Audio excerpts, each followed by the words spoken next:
I suppose the way I see the development is that we've gone through many years of applying synthetic chemicals, but I think those days are over. And the reason I think they're over is that the days of cheap fertilizers are over. So I'm not saying that fertilizers don't work, but their costs are becoming inhibitive. The Biological Farming RoundTable podcast helps farmers explore innovative, low-input, regenerative and profitable farming systems. The Biological Farming RoundTable is sponsored by Nutrisoil, an award-winning biological liquid fertiliser made from a big worm farm. Nutrisoil's purpose is to empower farmers to produce life-enriching food. My name is Nakala Maddock. I work at Nutrisoil. I envisage a future where farmers are rewarded for producing nutrient-rich foods and consumers have this easily available to them. Welcome back to the Biological Farming RoundTable podcast. Today I'm joined by John McKay, founder and director of ECTOL Crop and Plant Nutrition, a foliar nutrition company that's been helping farmers for over 25 years. Today, John talks about his discovery of osmo protectants in marine algae, ECTOL's expansion from horticulture into broadacre farming, and why foliar nutrition is becoming such an important tool as fertiliser costs rise. John also explains the biochemistry behind products like nitrotane and why this approach to carbon-bound, highly efficient nitrogen aligns so well with what we do at Nutrisoil. This episode also marks the introduction of the Nutrisoil ECTOL partnership. Our hope is to make nutrition and biology more accessible for farmers because we know both nutrition and biology are key to highly productive, profitable crops. It's a fascinating conversation about the evolution of plant nutrition, stress management, and the future of efficient biological farming. Let's get into it. So welcome to the podcast today, John. Thank you. John, you're from ECTOL Plant and Crop Nutrients, so I would love to know a little bit about your company and also a little bit about the background, who you were before ECTOL. Well, my background is in agricultural science, particularly in the biological sciences, and I've worked my entire industry either probably on the other side of the farm fence rather than before that, or more recently I've done that. And so I was involved in an industry at one stage where they were heavily involved in Australia, this is, with managed investment schemes. And I was the technical director of one of these organisations that had a role to play there.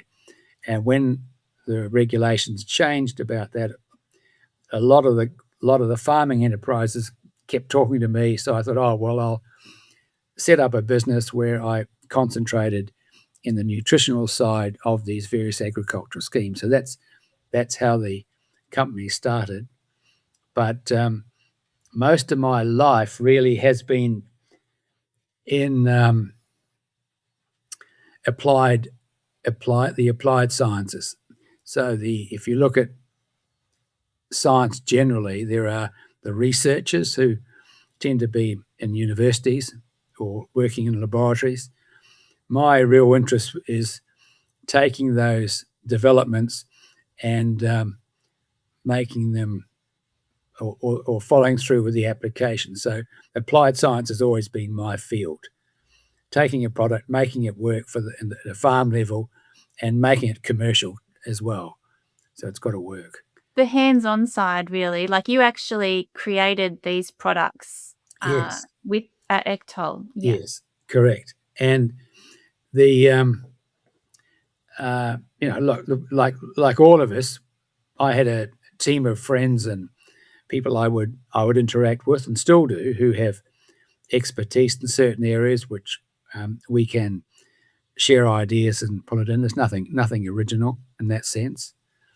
But my focus was really looking at using chelating compounds and also looking at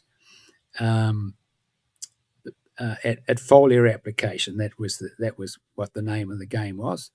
And in those days, I was more involved with horticulture. So we found that when you're talking horticulture, the microelements are far better applied as a foliar rather than on the soil.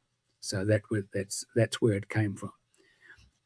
Then, as far as the ECTOL crop and pasture product, which we first started to use in relationship with your Nutrisoil products, it's quite an interesting story because we were supplying micronutrients right across Australia and New Zealand into horticulture, and people were getting wiped out with frost. It was a major problem. And in those days, people were using smoke pots and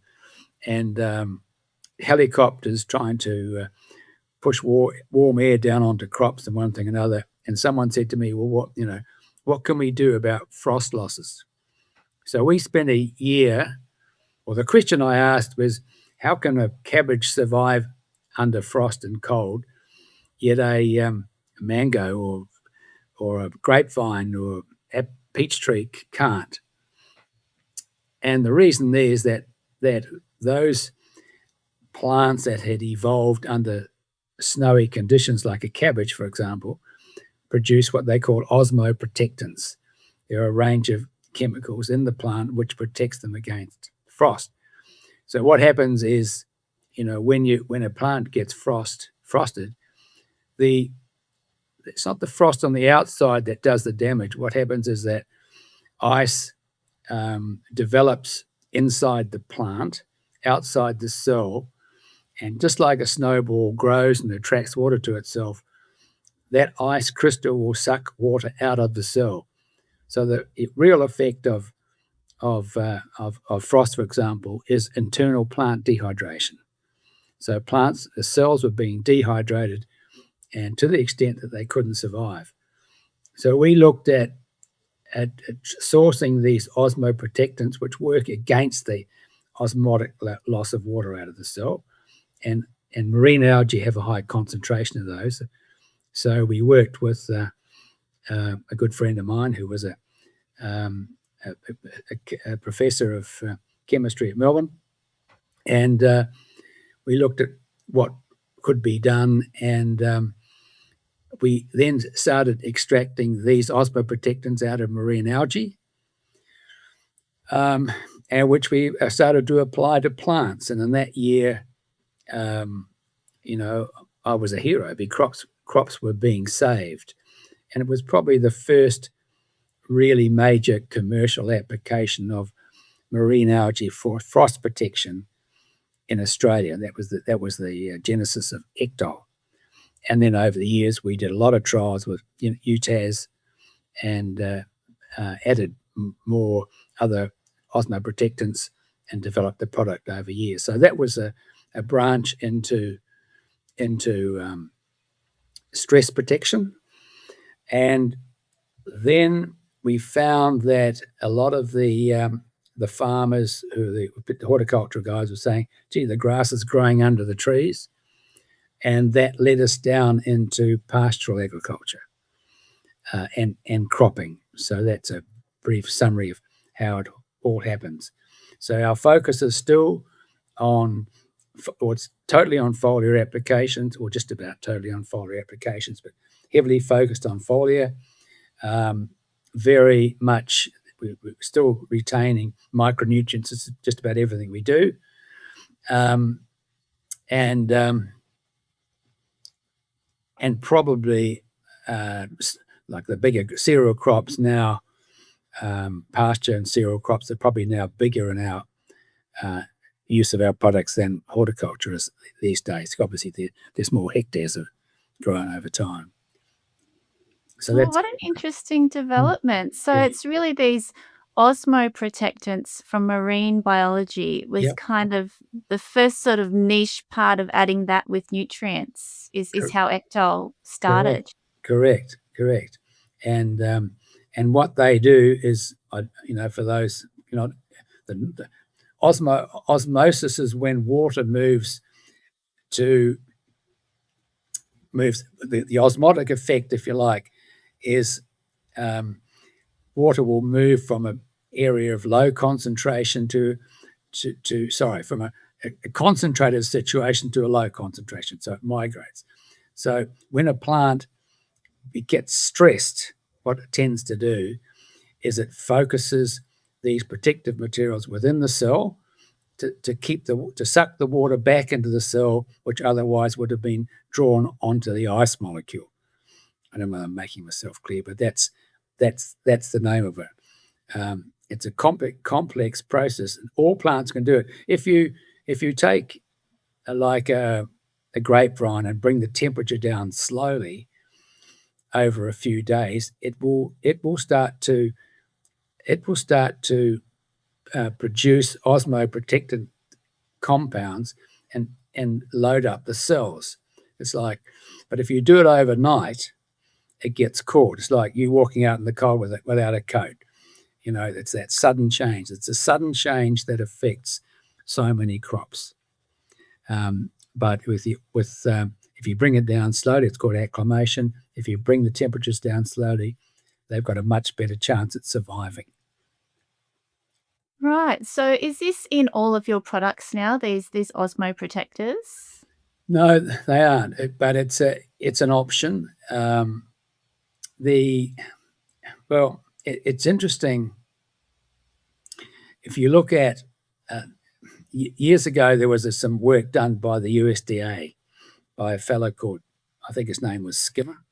Anyway, he did this work and looked around the world at agriculture production, and something like 85% of all the plants grown in the world never are harvested.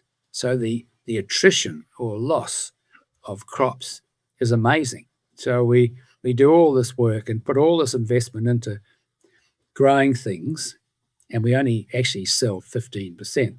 Now, in a place like Australia, it's probably higher, but that's on a global basis. And when he looked at those losses, the principal loss of yield is what they call abiotic stresses.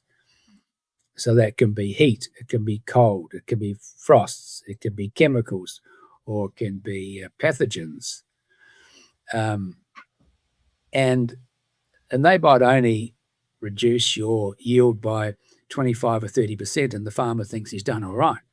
But those actual very subtle stresses are the reason that they're not maximizing their yield potential.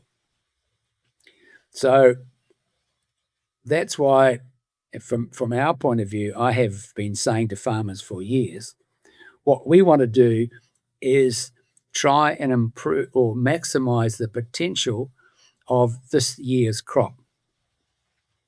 And you do that by obviously nutrition, but you do it by these stress protectants, if you like, or osmo protectants or stress protectants.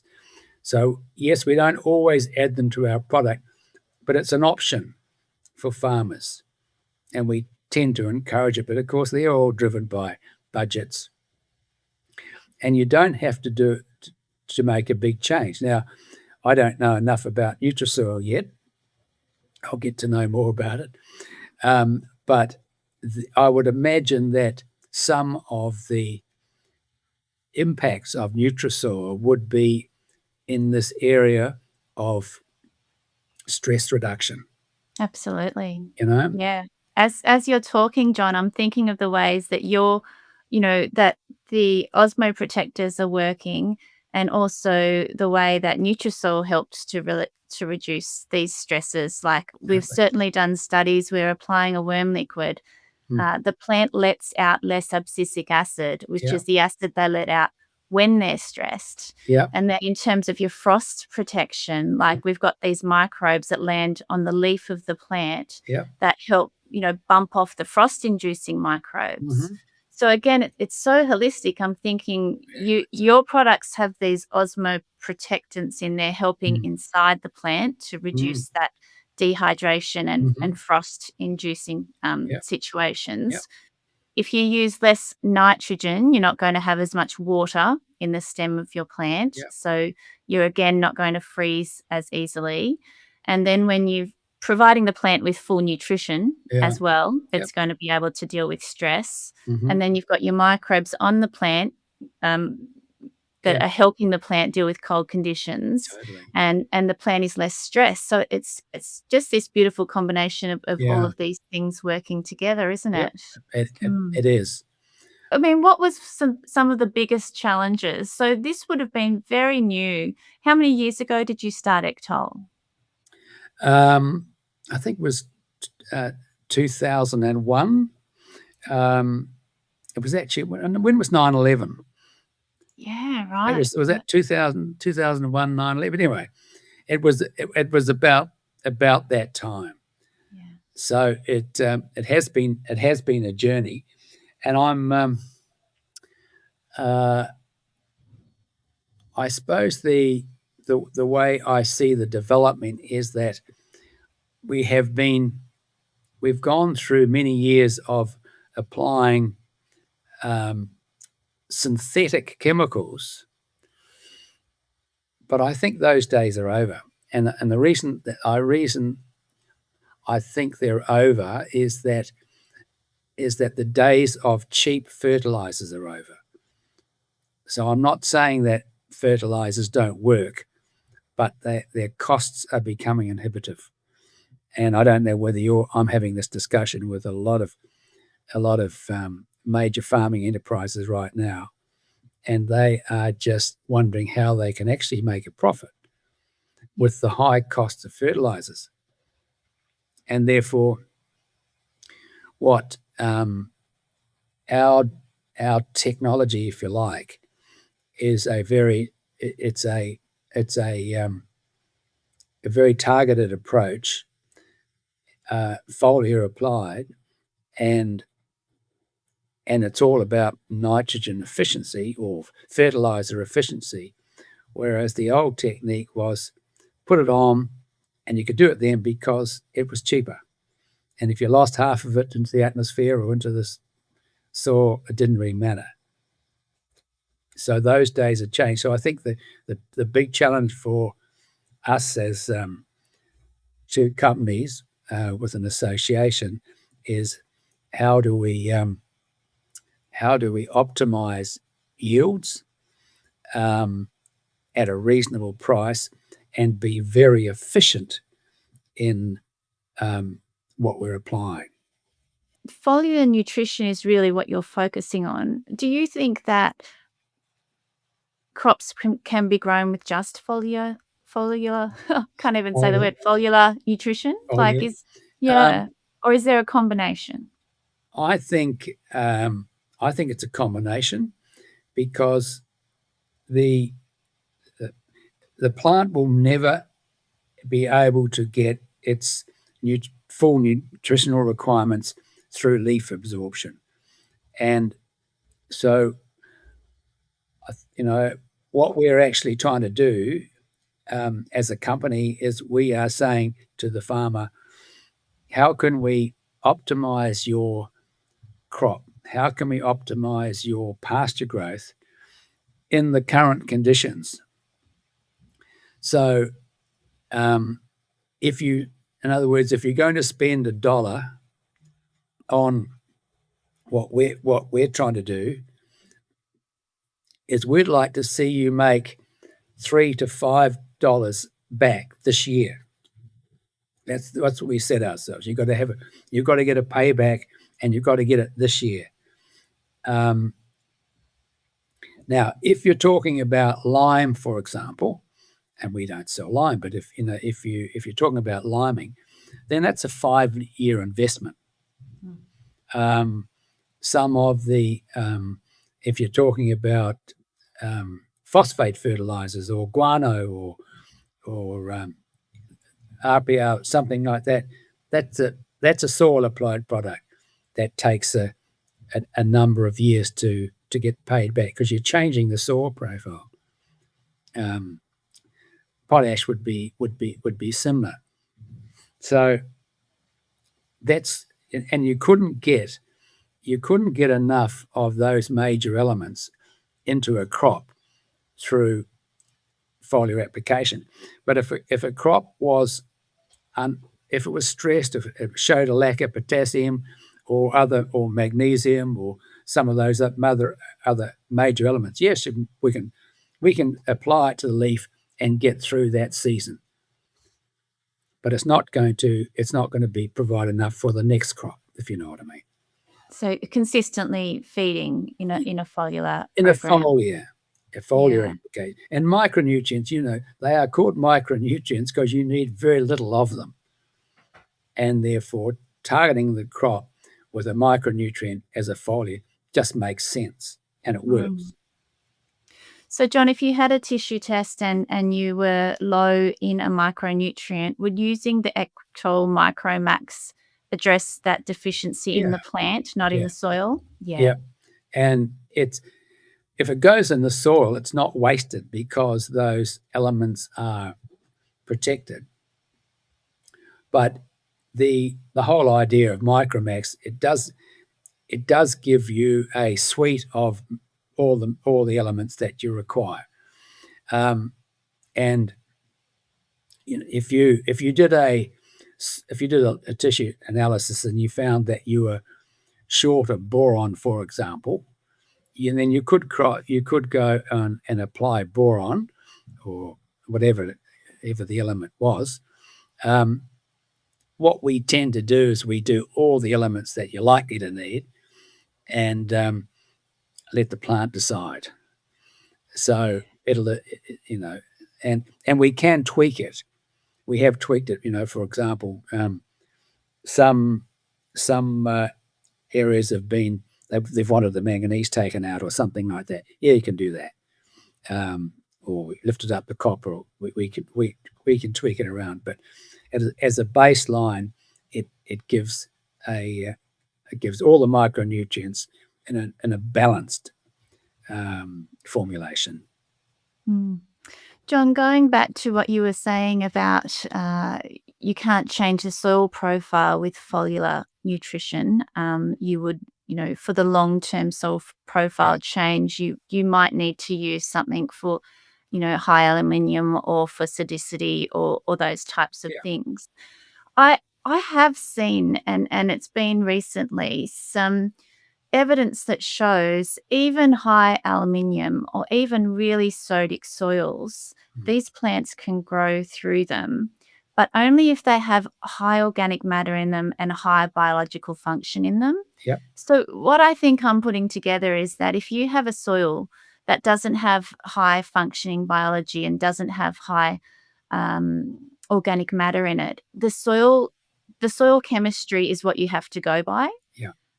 Where if you can get to a point where through a whole management system, and that management system is huge, it's going to be things like multi-species crops, foliar nutrition, less synthetic fertilizer, biological inputs, good grazing management, then you can actually get to a point where foliar nutrition will grow through all of that quite easily and change the soil profile in time. What are your thoughts on that? Yeah, look, you can, but the foliar nutrition is actually doing what we say it can do, is feeding this year's crop.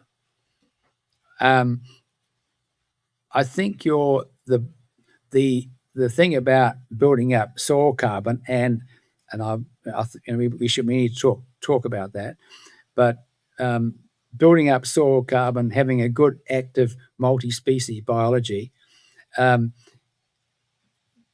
these organisms seem to have the capacity to be able to sequester excessive amounts of something if there is a problem. And plants are grown. Well, plants grow on anything. if you feed, you could grow plants in the Simpson Desert if you gave them a foliar feed and water.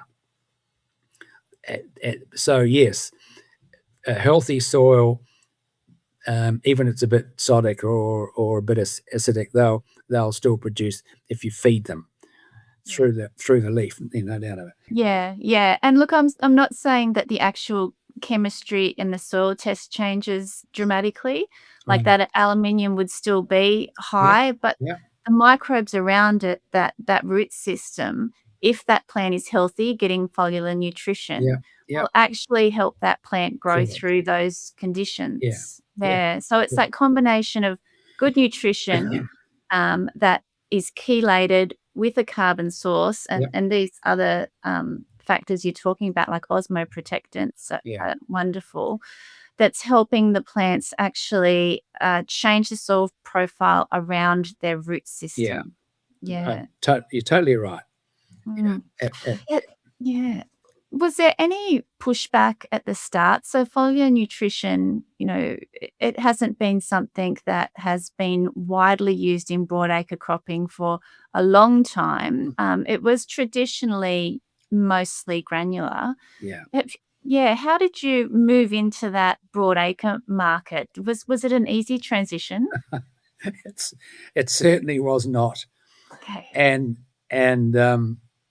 I was almost run out of town on many occasions, and I was called all sorts of funny names because because there was total resistance. Okay. And let me tell you, Nakala, I'm sure you know, there is still resistance in some parts, particularly around nitrogen. The um, and the I guess everyone starts looking at um, talk about the number of units of N. If I've heard that expression, I've heard it 1,000 times, and I'm sure you have as well. We're growing a crop of wheat, and therefore we need 230 units of N per ton, and so on. So on a pure mathematical basis, that's correct. But what the and I suppose if you wanted to be really cynical, clearly everyone has, I guess, self-interest to some extent. So the poor old agronomist, he gets paid on how much urea he can sell.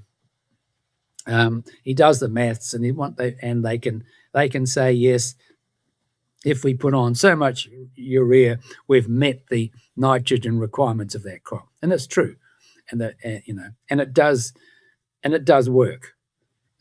That's the problem with urea; it does work. Um, the the problem, I suppose this leads. So yes, and to answer your question, nitrogen has been the biggest problem in terms of looking at alternative sources, and urea has, without doubt, has fed the world for the last 50 years. It's been so I criticize urea cautiously Yeah. because urea is as a natural organic compound that forms naturally in the soil, and if we left nature to itself, that urea would be broken down by using urease enzymes by the biology in the soil, and it would be recycled. That's how it's always been. What we've done as scientists, we've learned out how to make it, and we've put it to the soil, and we've had crop increases, so it's worked. The problem with it has been that it acidifies the soil, and that's a big problem. So every ton of urea you put out, you've got to put out 2 tons of calcium carbonate or lime to just avoid the acidity. importantly, it burns up the carbon. Okay, and the usual carbon nitrogen ratio is about 25 to 1. So if you put on a heap of nitrogen, then the biology booms. The plants have a burst of growth. Then the biology uses up the carbon, and it all dies. So you've got this boom and bust. You've got a short-term effect, but in the short term, it works. Long term, it's problematic. Small amounts of urea in a farming system, I don't have a problem with. I would say 90% of our farmers would be using urea in some capacity at some time. But that's the key. When you use it and how much you put on. And if you put on too much, you have a negative return. So it's burning up the carbon, and when the carbon's not there, it ends up leaching or volatilizing, so it can't stay there. Is that what you're explaining? Totally. Yeah. Totally. So it's as part of the process, it's fine, used in small quantities, but that's the point. So yeah, we did get a lot of pushback, but hardly ever these days. Yeah. And it really, and I suppose from a farmer's point of view, he's growing a crop. He plants a crop, and he has a lot on the line. For that crop to fail, it affects his bank balance, affects his business. So we can't be too critical of him or her having fear around using urea. And so, what people like you and we have to do is manage them through the process. And it might be a 2 or 3 or 4 or 5 year conversion. You don't do the whole property. You don't, come into it slowly and convert to a biological farming system over a number of years. And as you said before, once you get the biology going, and once you've got balance, once you're not losing your carbon, then you just have to tweak it. And I think that's the future farming. Plus, your crop rotations you were talking about before. Yeah, there's certainly a system to it all. Like, you need to manage it all as a system, not just nutrition, not just biology. Yeah. But I think it's because nitrogen can mask a lot of problems. Like, you can put on nitrogen and it will grow. But what's happened is we've potentially simplified the nutrition in what the plants are receiving, so they're becoming unhealthy. So really, we want nitrogen, but we want it to be efficient, and we want it to be balanced. And I think that's why I love your Nitrotane product. Really, that's what I'm leading into. So Right. there are many products that we would recommend that Nutrisoil could go out with, but what we were really looking for was a product that it did have a carbon base. It had all of the organic molecules around it that we could add biology with, so that it worked together in this extremely efficient way. So tell us about your Nitrotane product. It's a really quite an amazing product, and that's really what attracted us to ECTOL. Yeah. Okay. What we're really focusing on in Nitrotane is amino acids, if you like, amino nitrogen. When you think of urea, it breaks down into nitrates and ammonium, and then whether there's a urea that's natural, whether you apply it, this is going on in the soil all the time, and then the plant will convert that nitrate mainly, but also the ammonium ion. It will convert it into more complex molecules, which are carbon bound. So you then end up, and if you go through stages of amines, amides, amino acids, proteins.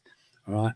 And the plant can do all that, but it's very intensive, energy intensive, should I say.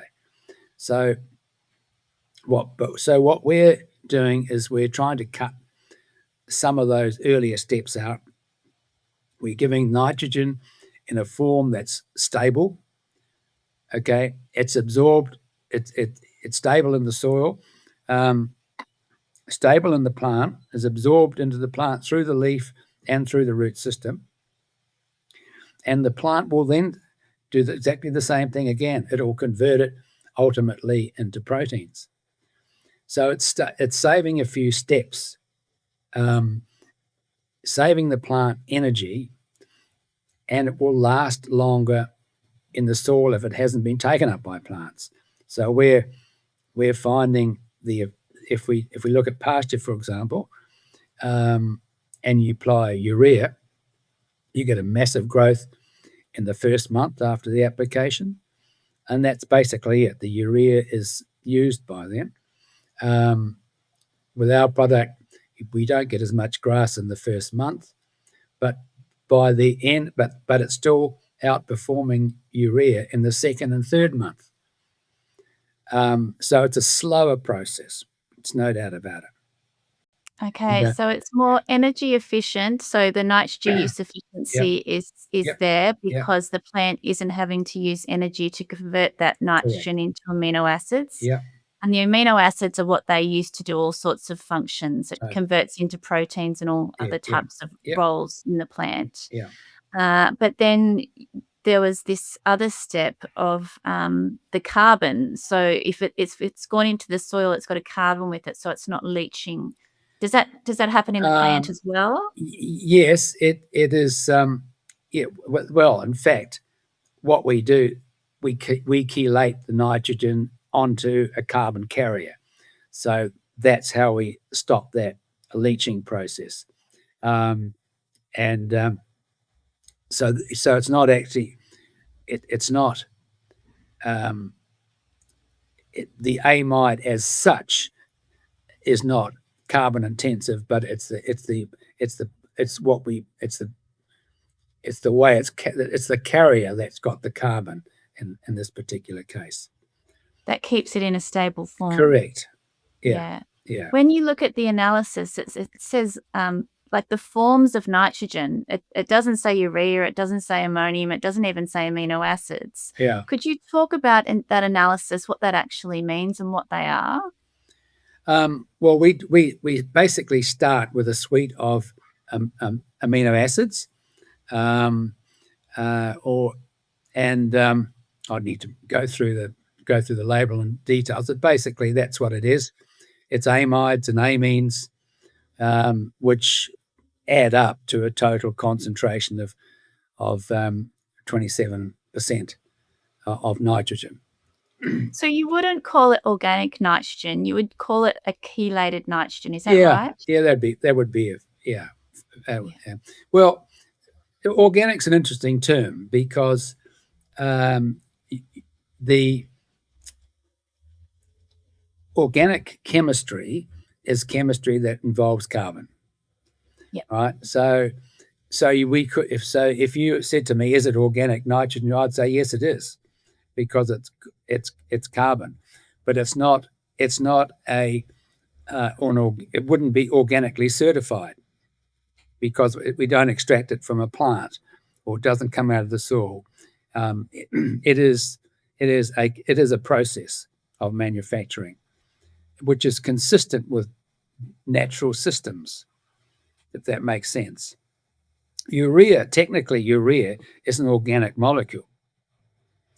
It's organic because it's found in nature. So organic certification is, they call it products that are found in nature, if you like. Organic chemistry always evolves around a carbon molecule. All right. You've also got in nitrogen all of the trace elements which help with the conversion. Is it the conversion of amino acids to protein? Is that what you've concentrated on? No, it's really not really. Those are just amino acids that plants need. And since we are foliar applying, it's a little bit like the micromax in the sense we're giving the plant a suite of trace elements as well. Now, if you look at most of the metabolic systems or metabolic processes in plant, they all use trace elements. So it's zincs and coppers and manganese. All those trace elements are used. So you could just to answer your question, yes, we want to make sure the plant has those micronutrients so that it can make proteins, it can metabolize. Correct. Yeah, creating a healthier plant because it's Yeah, had its full of course. nutrition Yeah, base, not those simple macros. yeah, And I think looking at the combination of this nitratane product, which is chelated, it has trace elements in it, and then adding Nutrisol with it, you're actually adding life to it. So you're certain, like the nitratane has a carbon source to the nitrogen, holding it and stabilizing it. But then when you add something with life to it, you're also adding all of these metabolites that do different functions as yeah. well. Yeah, so Well, it's just increasing that complexity and that totally. nitrogen use efficiency. The Yeah, delivery is really, yeah, it's extremely efficient and it does many functions at once. correct. Interesting enough, um, we have been many of our farmers, as you know, have been not Nutrisol farmers before, long time before I ever met you, actually. Um, so the farmers realised that they were getting a 1+1=3 response from looking at a biological input and uh, and a chemical input. It's a chemical input, but it's not our product's not biological, but they do definitely work together. Yeah, yeah, absolutely. Just putting the chemistry and the biology together, Yeah, it's yeah, just extremely efficient. yeah. I mean, when you look at or consider soil chemistry and then you consider biological chemistry, how would you explain that difference? Um, that's an interesting question. I've been pondering on that. Um, I think there's two parts. Chemistry, if you like, or you might say inorganic chemistry, usually doesn't involve carbon. So you're talking about elements and energy and combinations of elements. So most elements have a charge on them. They can't actually exist on their own. Therefore, they form compounds with other, like a positive ion or positive metal ion will combine with a negative um, uh, anion to form a stable compound of some sort.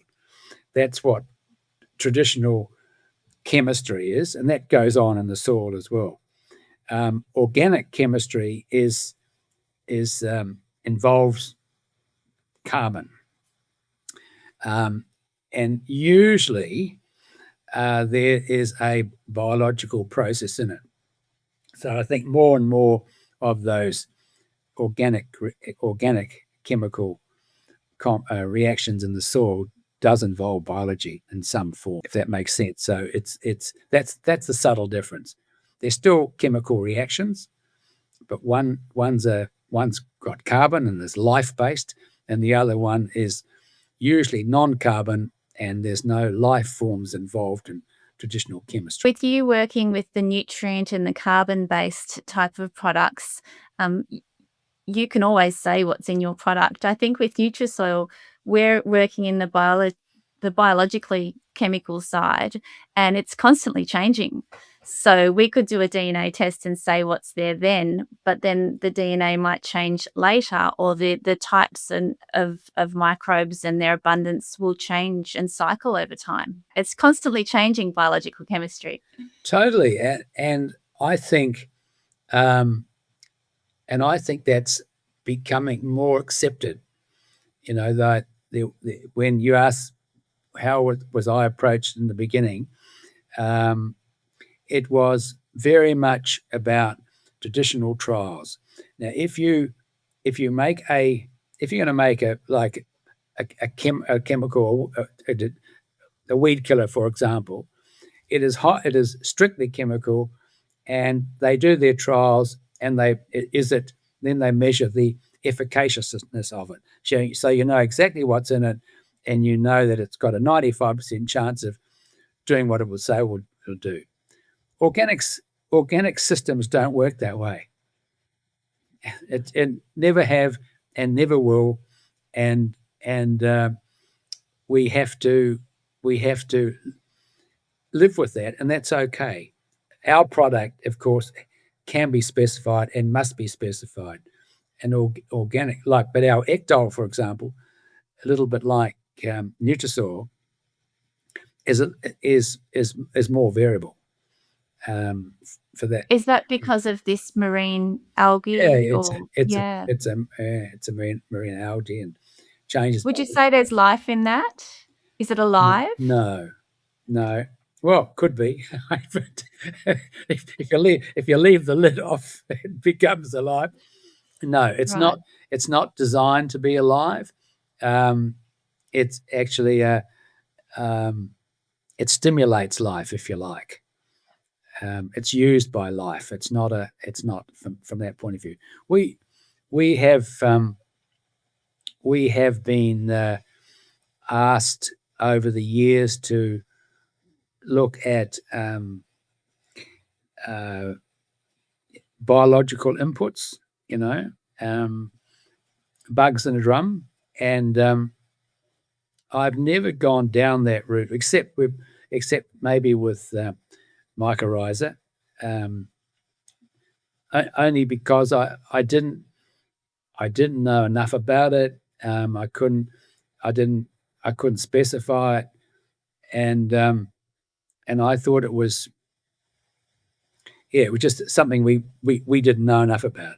So we'll partner with someone that knows something about it. That's their field, But I think that it's much more acceptable today to have a biological input that can't be 100% specified, because people are starting to understand that. That's right. It's constantly changing. Yeah.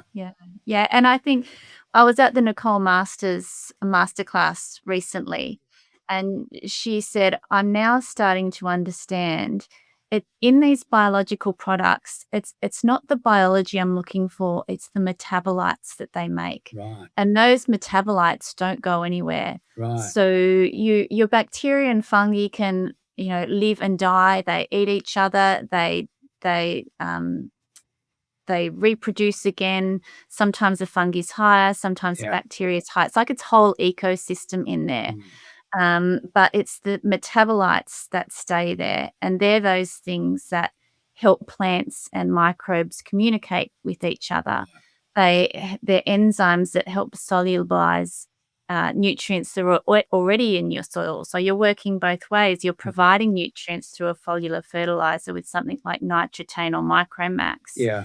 But you're also putting in biology and enzymes that are solubilizing nutrient that's in your soil. It's just working together. Interesting enough, I did have a period of life working in the vermiculture area. Did you? We haven't had this discussion, John. No.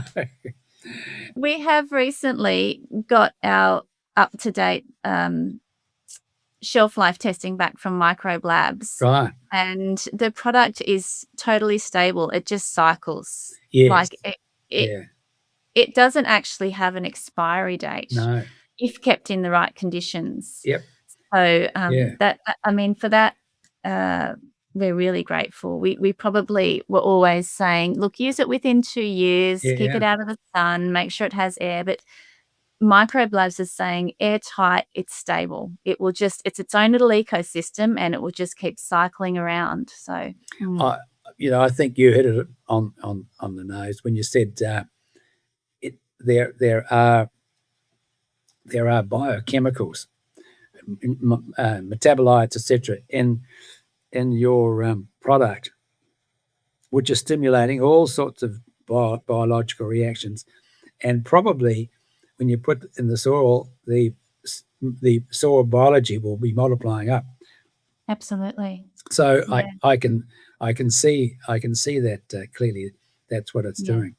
It's absolutely a food. Amino acids. So you've got amino acids in your products, John. Yeah. Plants, microbes love amino acids, as do plants. So it's actually a food source. So even just using nitrogen or any of your amino-based products will be feeding soil microbes. Yeah. Interesting. Yeah. And well, we've had some interesting results in with legumes, which traditionally you wouldn't, if you'd asked me 15 years ago, would you put nitrogen on legumes? I would say no, you don't put any nitrogen fertilizer. But in fact, we get a really positive result. Because the concentration is not too high and it's not too acidic, like people like urea. People would have put urea on legumes and had a negative response. Well, I think it's probably as much to do with the acidity as anything else. But a little bit of nitrogen on a legume, and it's also stimulating the soil biology. So you're getting improved nodulation. So it's a complex field, and there's no one product that's going to fix everything. Having a pasture system revolved around putting urea on every time you take the cows off, to me that's just foreign to my thinking these days. I know people still do it. That's what we used to do. But we've oversimplified the system, haven't we? Oversimplified. Yeah. So looking at using, for example, Nutrisoil with nitrogen, it probably would be more expensive than urea, but I imagine the efficiency, maybe not now because urea is so expensive, like $1,800 a tonne, I've heard of. Yeah. That price hopefully will go down a little, but the efficiency is going to mean that the nitrogen use efficiency will be so much higher that you can use less. So the cost is going to be comparable, and you're increasing your soil health at the same time, and you're having plants that are not so open to disease and pests and having all of those type of problems you're constantly fixing. Yeah, I think this is the answer to that is we have done trials on a pasture situation measuring dry matter production, and we were able to I would say confidently replace 70 kgs of urea per hectare on pasture with 10 litres of nitrogen.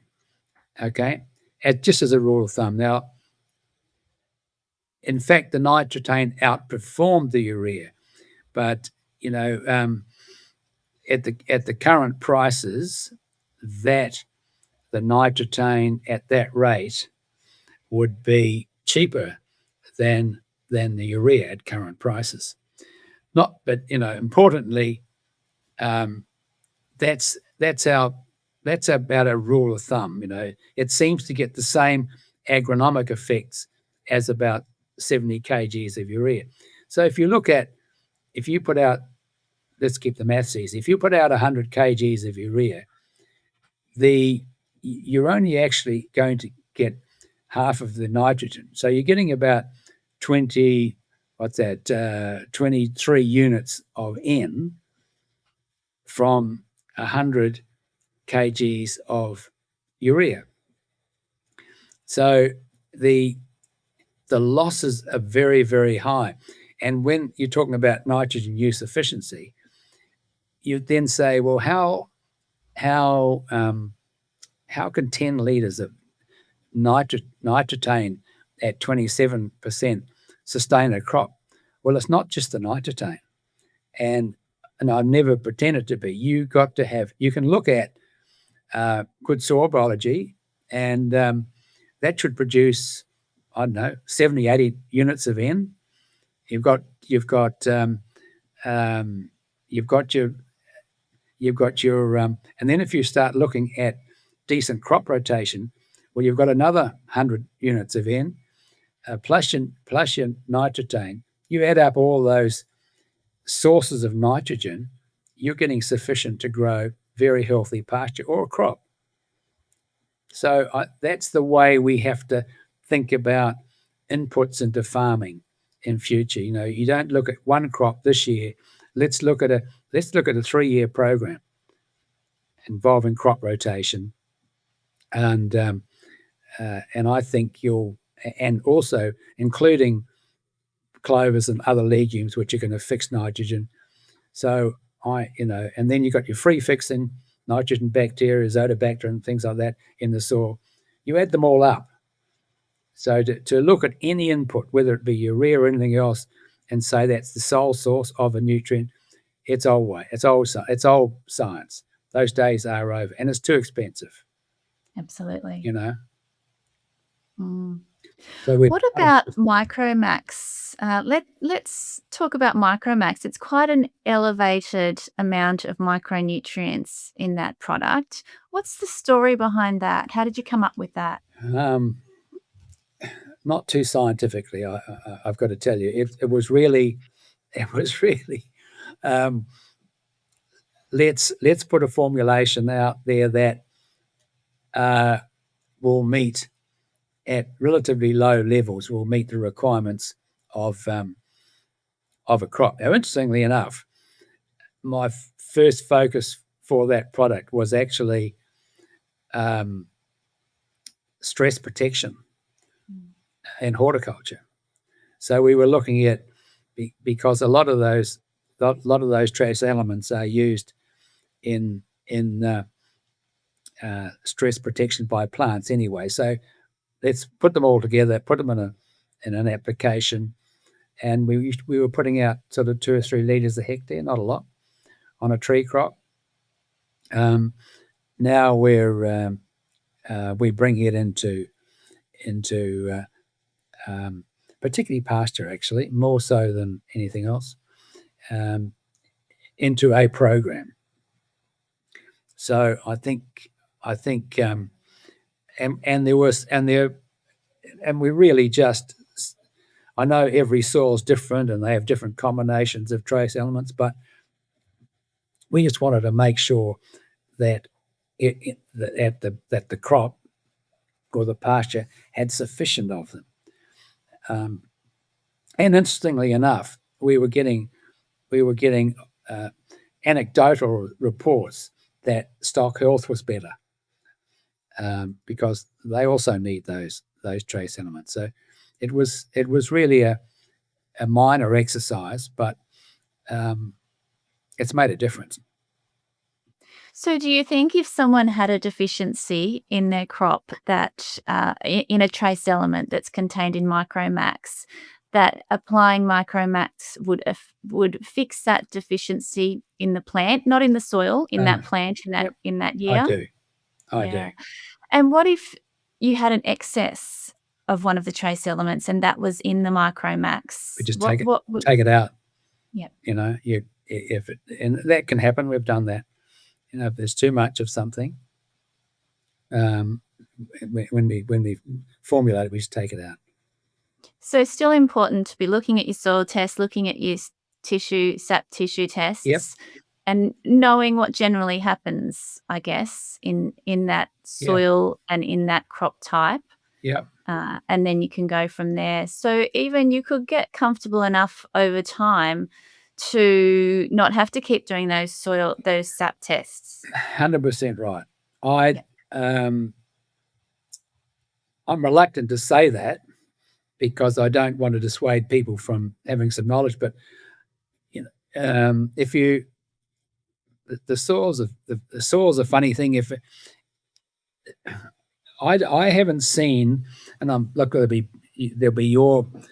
plenty of people out there who disagree with me, but if a soil is short of copper, 20 years later it's still short of copper, right? That's the way it's designed, if you like. That's the way it's formed. That's its natural system. Natural system. So it's very hard to change a soil. Now what the fertilizer companies will do a blend, and they'll put in zinc sulfate or something like that, and that's okay, but that soil will still be short of zinc 2 years later. So once again, even those applications tend to be crop centric. Even with major elements like phosphorus, for example, if the soil is short of phosphorus, it's always short of phosphorus. Potassium in the Western Australia, they apply potassium for years and it'll always be. So to some extent, they're also looking at crop focus, but the crop requirements are such that with major elements you really can't fix a short-term problem with foliar application, as I see it. And you're right. Your point before is if you've got good soil biology, good active, look, it's going to recycle, and that's probably what's happening with an active soil. It'll be recycling the organic matter and getting out the particular elements that are otherwise being tied up. And but yeah, Micromax, it's just part of a healthy program. We're not talking a lot of money. It's usually an addition to something else that we're putting out, and part of a program. But I just think going forward, Nakala, farming's going to be, well, let's look at a 3-year program, and look at the crops, look at what the other things that are coming in, and cost it out. And I say to budget to farmers, well, how much per hectare can you afford? Is your budget $100 a hectare? Is it $50? And let's try and see what we can do within your budget. And also, the other important thing for me is don't throw everything up front. The old way is we'd sow with 200 kilos of this, and then, well, maybe don't sow with 200, sow with 50, and then wait to see what the crop's doing. See, are you going to get any rain? Is the market okay? Let's look at an application later on in the crop cycle. Yeah, absolutely. There's so much to it all, isn't there? But I think moving into this nutrition chelated, so it's stable, with a carbon base again, and also with your biology, it's just going to be an easier system for farmers to manage the stresses, the droughts, the frosts, and all of these things just keep coming. And what's happened is when we've used all of these NPKs with nothing else, is we've lost our soil resilience, so we can't deal with these stresses. So we really need to go back to more of a complex system. Complexity is how nature works. Totally. We can't simplify soil. We're complex. We can't simplify ourselves. No. We need all of those different nutrients and all of those hormones and enzymes. Yeah. The soil's just the same. We can't live on fish and chips and beer, unfortunately. No, not at all. There needs to be vegetables and wine and all sorts of things, John. That's right. So, look, John, we're just really excited to be partnering with you at ECTOL. We really believe that adding these products together, it's delivering a system that's going to be easy for farmers, and it's going to be good for the environment. It's going to be profitable, and farmers are going to really reduce those highs and lows. Yeah. I know there's another point just came to mind, and I don't know, I'm bringing it up. But we are having a lot of conversation around carbon sequestration, and I'm sure you are too. And because a lot of the farms now, part of their income is coming from the retention of carbon. So Absolutely. There was a farm story recently on Landline, and he had made $200,000 just in sequestering carbon. yeah, totally. Who doesn't want that $200,000? That's right. Yeah, exactly. So now, I suppose we can be a little judgmental about whether that's good or bad. It doesn't matter. The idea it's a good thing for agriculture to be sequestering carbon anyway, and conventional farming methods and fertilizers strip the carbon out. So inevitably, we are moving to a high carbon farming system, and this will change all our inputs. Absolutely. And looking at a longer term relationship with that farmer and that particular crop. So their agronomists should be looking at long term programs, not just the crop this year. I know that this year's crop's important, but carbon, if we can show improvements to carbon buildup with Nutrisoil and with products that we put in, I think the farmers are really going to benefit from it. Absolutely, John. If you are interested in building carbon, whether it be for soil health, water holding capacity, or whether it be for a carbon market, you cannot do that with high analysis fertilizer when you're using it at high rates. Yep. It just burns it out. Yep. So looking at these products that are lower analysis, chelated with biology, that's how you're going to have profitable crops and build carbon. That's perfect. Yeah, wonderful. Well, thank you very much, John, for talking Nakala. with me today. Okay. And I'm really excited to just come together and make it easier for farmers, bringing these two products together. Thank you very much. Yeah. All right. Thanks, John. Bye. Please follow the Biological Farming RoundTable podcast. Share it with your friends and networks. I'm Nakala Maddock, and I work at Nutrisoil, a liquid biological fertiliser made from a big worm farm whose purpose is to empower farmers to produce life-enriching food.